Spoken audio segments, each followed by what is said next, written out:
Thank you so much for being with us. It looks beautiful. The sun is out now, and I can see how parts of this place are just so well developed already. How is it? It is, well, first of all, yeah, it is really beautiful out here today. A little bit of a breeze, but the sun is out and it's so nice. And think about it, we were in the 40s in the early morning for the early part of this week, so it's feeling a lot better.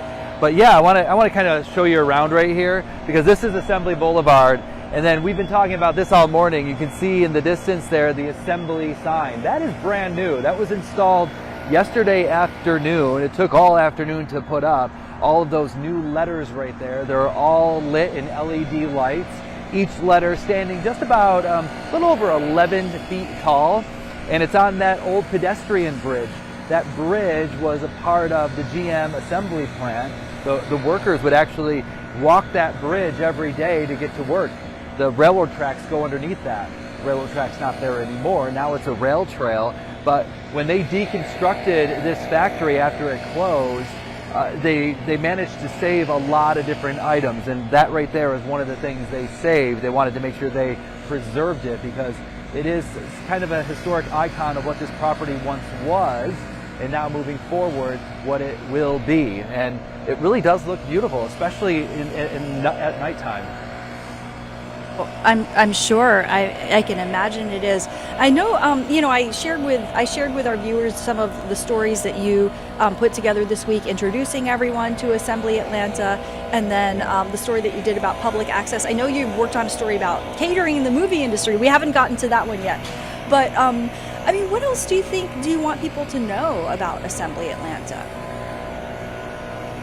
Well, it's one of those things where this property was dormant for so long. After the GM plant closed, it's a massive piece of property, 135 acres in Doraville. And can you imagine it just sitting here dormant, nothing happening? So in 2020-ish, when Gray TV came to the city and said, hey, this is what we want to do with this property. I talked to the mayor of Doraville, and he said that when he sat down with the CEO of Gray Television, Hilton Howell, he said Hilton was telling him all about what he wanted to do, and the mayor was skeptical. He's like, okay, we'll see. They lost a good 800 jobs when GM closed up shop. Hilton Howell, the CEO of Gray Television, promising upwards of 4,000 jobs. And just to kind of recap here, we're talking about 22 different sound stages. And if you look over here, you can see all the crews here just kind of cleaning up and everything, getting ready for this big weekend event, this gala we have coming up on Saturday. We've been talking a lot about this the cityscape facades that you see here. You can see Brooklyn and Paris. You can see New Orleans here as well. This is all filmable. This is all a part of the master plan of what will be happening here. Movies will be shot here. Movies will be shot on the steps. And where you see the workers are cleaning up the grass and everything, and on the other side of that fence is going to be a massive public park. What makes this so unique, and this is what I find the most interesting, I think, is the fact that this will be open to the public. This is going to be essentially a city center. People will live here eventually.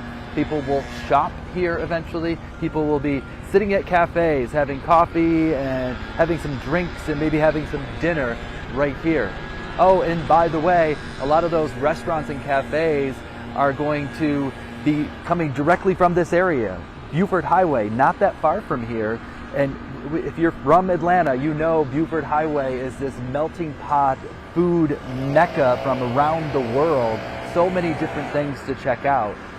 This facility is really spectacular, and in many ways it's very, very unique. There's nothing like it in Georgia, and there's nothing like it really across the country. The CEO of Gray TV, which is Gray TV is the parent company of Atlanta News First, in full disclosure, he believes that this is going to be a game changer for the film industry, not only in Georgia, but for much of the country.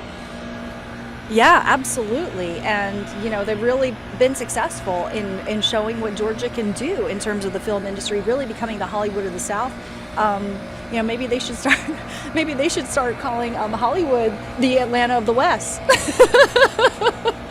Yeah, exactly. Pretty soon. You know what I want to tell you too, and I don't know. I don't think we have video of it, but I'll try to show video of it at some point later. I'll take a picture and I'll put it on my social. But there is this massive retention pond that's behind all of these sound stages here, and it looks beautiful. And our studios that we have here for broadcasting this week overlook that retention pond. But here's the thing with that, and this is what I did not know until today.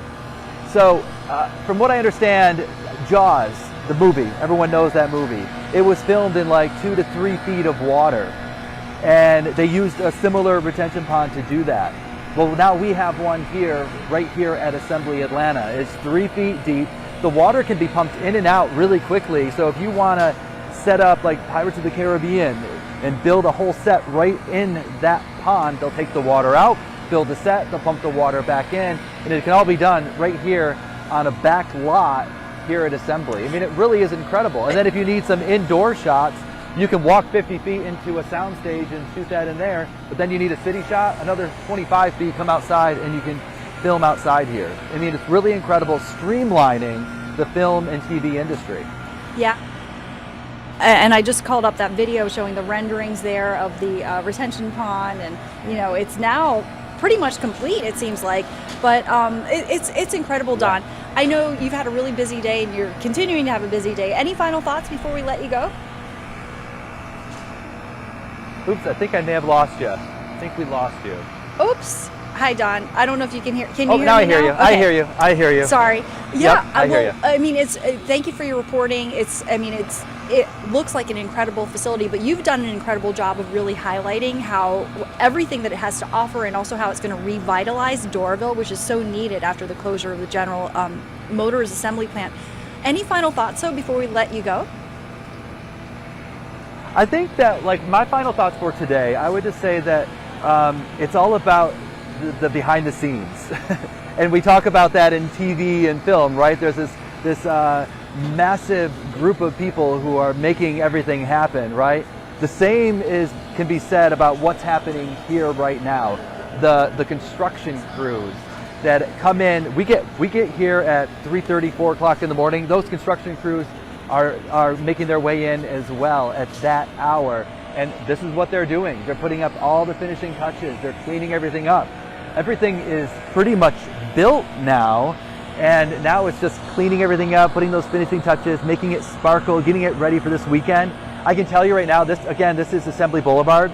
They're going to have a massive red carpet, literally right down the street here. So when you pull up with in your car on Saturday, if you are invited to this gala, by the way, 2,500 people invited to this gala, you'll step out of your car right onto the red carpet. You'll run into our Ella Dorsey, who will be probably interviewing you because she's going to be reporting live on the red carpet for our streaming service. So yeah, it's lots of fun. It is lots of fun.